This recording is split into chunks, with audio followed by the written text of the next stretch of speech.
Question number one, when you walk into a guitar shop, do you want to be approached or do you want to be left alone? We're going to take you to our first episode of Casino Guitars, Mythbusters. Yeah. So right now, everyone sort of thinks when you go in a guitar shop, and we get it all the time, is like, hey, I was working with Jonathan. I want to make sure Jonathan gets the credit for the. In our shop, That doesn't really matter. here's the credit. Good job, Jonathan. Way to go. You're not fired today. You did great.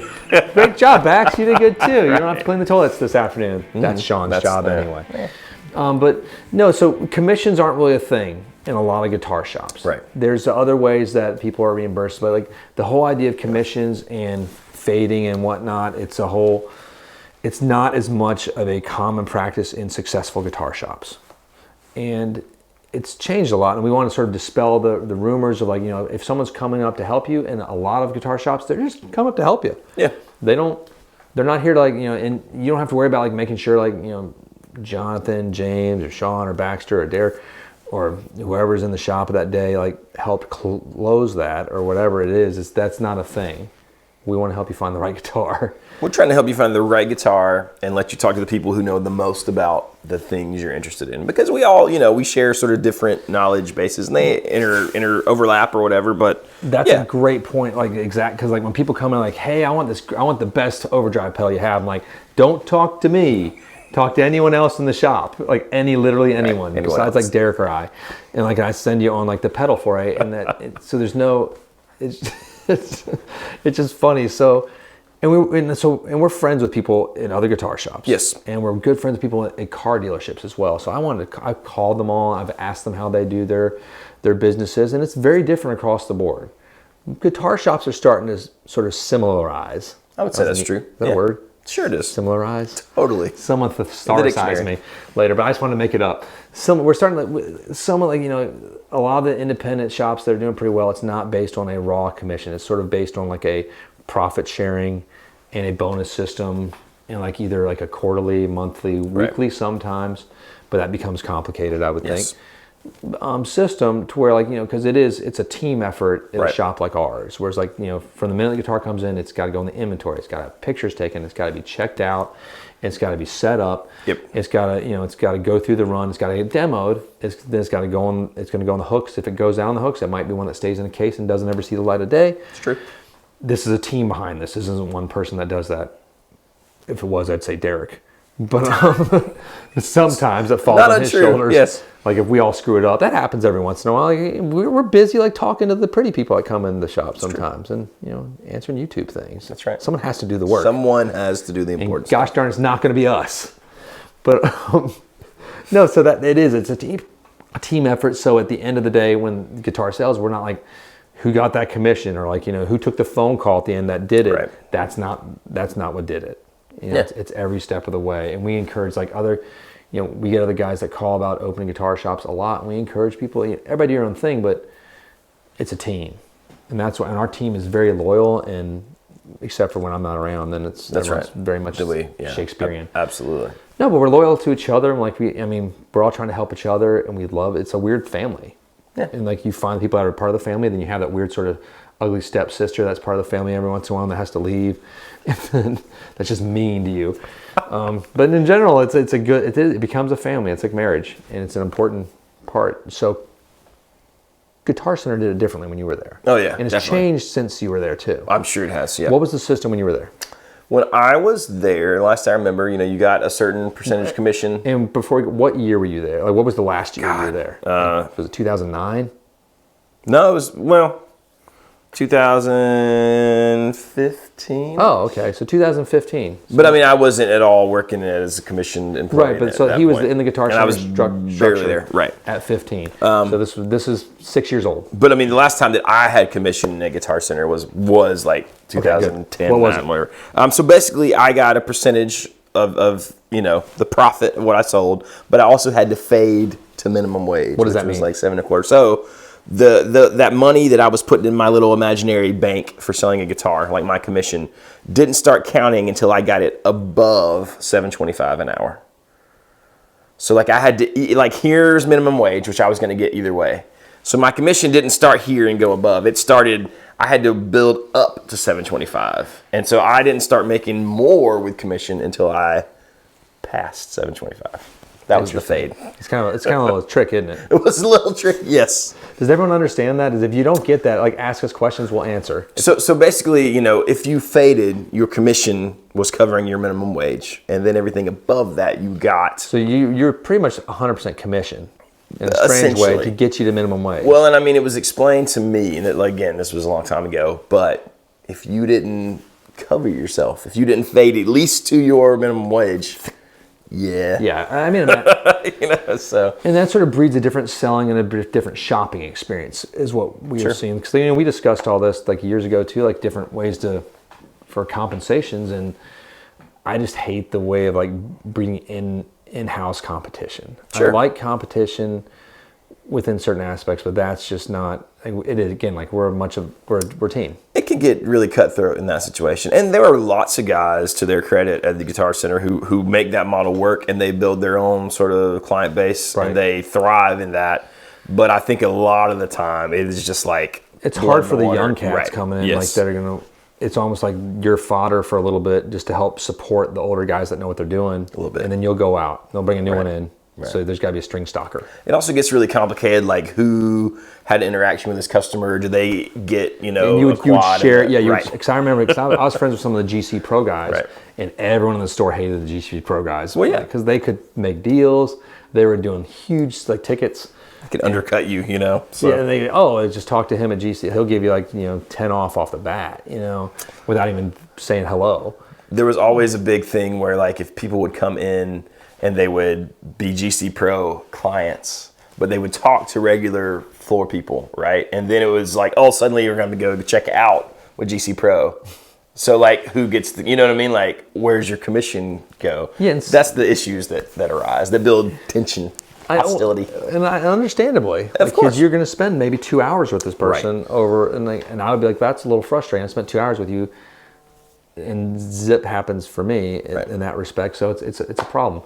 So I like the system of where it is, quarterly, profit sharing. We have a big timeshare place in our town. We love it. We have one of the biggest call center timeshare places in the country is in our town. It's really funny. They have this huge abandoned grocery store, and they don't have good reviews apparently. I don't know, but I don't know anything about timeshares. They scare me. But So then I talked to one of our friends that she runs. She's the GM of a huge car dealership down in Myrtle Beach, and that's 100% commission for your sales associates, and that's pretty much how it works across the board for all car dealerships. So it works really well for her. I talked to her for about 30 minutes this morning. And because they don't fill the floor is what she says. Right. They have a very few amount of people that work the floor, so it works out well, and they can sort of work with that client and develop that relationship, and they can sort of factor in how many they're going to be able to do, and they get to have that ownership of that, and make a really good living too. Sure. She said something funny. It's we don't fill the waters with sharks, because that's what it feels like. Sharks in the pool or something like that. But I felt that way when I bought a car before. When you walk in, it's oh no. They just all are circling. Yeah. And I felt that way with some of the big guitar shops too. When I walk in, because I've spent a lot of money at Guitar Center. Sure. It's which is I love doing it too. And they had me on record. They'd be like, yeah, this Baxter spends a lot of money. Way too much. Because I would buy for all of our students and everything too, and it was great. But so how do you think that commission structure? I think it plays into how you get greeted by the employees when you come in to a guitar shop. But I also think it changes if the customer thinks if you're coming into a guitar shop and you have in your brain these guys are all gonna hound me because they want their commission. It also changes how you interact. How you perceive those greetings. Yes, it does. Because I see that here, people call on the phone, and I'm trying to tell them something, and sometimes I just flat out say, hey, don't worry about calling back and getting me. We don't work on commission. We just want to help you, and they change almost immediately. They're like, oh, okay. Yeah. It changes this the a light switch. Right. I think that's an important point because, and I'm not saying ours is the best way. No, not necessarily. It works for us, it's just the way we do it. So it's because I think in some situations, like at Guitar Center, it might, or Sam Ash, it might work better to have a commission base just to keep people aggressive so they don't become passive. Yep. And it's a good incentive, you know. makes you not want to get a little bit fired either. Right. If you have that sort of fade system, that would be sort of horrifying, in my opinion. It does. That was a great point as far as how you interact with the people at the guitar shop, because knowing that there isn't that's not the goal. And again, I've talked to all the great guitar shops I know, from like Wildwood to Wilcut to Russo to Sims to even like up to the Music Zoo and stuff, like, and Music Emporium. Like, I'm just thinking of all of these ones that I've just talked to recently, and even Carlos at Chuck Levin's. That dirty son of a gun. Like, they're not they're if you ever want an experience, just ask for Carlos and say, Carlos, the dirty son of a gun. That's one of his nicknames he goes by, because he used to always be packing. And he'd have 2 pistols, and they would have pearl handles. It was a trip. Anyway, this is back when he lived in Texas for a bit. Carlos at Chuck Levin's, just asked for him. Well, there you go. But anyway, Washington Music, wonderful experience. Insane, but wonderful experience. But no, all these shops they want you to get the best guitar. It's not, I know this seems weird, is coming from a sales business, they don't necessarily want to sell you a guitar. They want to make sure you get the right guitar, and they want to help you along that journey. So when you do get it, you will remember them. Maybe in the future you'll ask for their help, but It's all about creating a community of guitarists and guitar buyers that will stay within that community and stay within guitar. I spent, I think, 45 minutes on the phone and emails with a gentleman this weekend. Wonderful guy, I won't say his name, but helping him find the right master build for him. Fender Custom Shop, not through us at all. It was through 5 different stores, I think, at this point. And he ended up getting one. It's great. I haven't sent an email back to him to let him know that I saw it. Thumbs up if you saw this video before I email you. Probably won't happen, but great choice. I really like that Carlos, though. I think you should get that one too. The Carlos Lopez master built with the flame neck. And the deal was good too, but I didn't really like where it was. See, some of the guitar shops aren't as nice. So they're about to say, some are just really about that sale, and some are about like just building that community. And it's a really neat thing. Like when I entered this world in guitar shops, like Steve over at Wildwood, like I was like, why are you helping me so much? I didn't understand, because he was just like, give me all this advice and he'd make calls to manufacturers. And he's like, because if I don't help you, it all dies. Right. This whole community of like great guitar shops goes away. We need new ones. And if I don't help you on it, it is just the big boxes. Yes. It's all it is. And there used to be a world where great small guitar shops existed. And we want to make sure that continues. And I was like, man, that means a lot. And so I take that philosophy very strongly when anybody ever calls and I can help in any way, or you can help in any way. We're like, yeah, man. We try to do it. It's fun. It's, so anyway, I mean, that's kind of it, isn't it? I think so. I think that's the idea. Like, I do want to, like, I would particularly love to hear if you've worked at, at a guitar shop, and like how it worked for you. If you worked at Guitar Center, like what it's like now too, or if you just left Guitar Center through the unfortunate events of last year and the pandemic and all the stores not being able to be open to public, like what it was like, and then your experiences as a person going in to buy a guitar. That's right. Like if you've been like just hounded, or if you've like been left alone too much, you're like, man, I want to be treated. Because it can go either way. You can feel ignored, or you can feel too hounded. There's like we both get into guitar shops like where like we get ignored, and like it's like, man, I'm kind of annoyed. Yeah. Like I don't want to like have like this the whole time, but I like I want like somebody say hello, how are you? Just look up, because a lot of times guitar shop guys, they stare at their computers, they're doing stuff, because we are working actually. Sure, we get that. We sell more guitars online than you do in the physical location.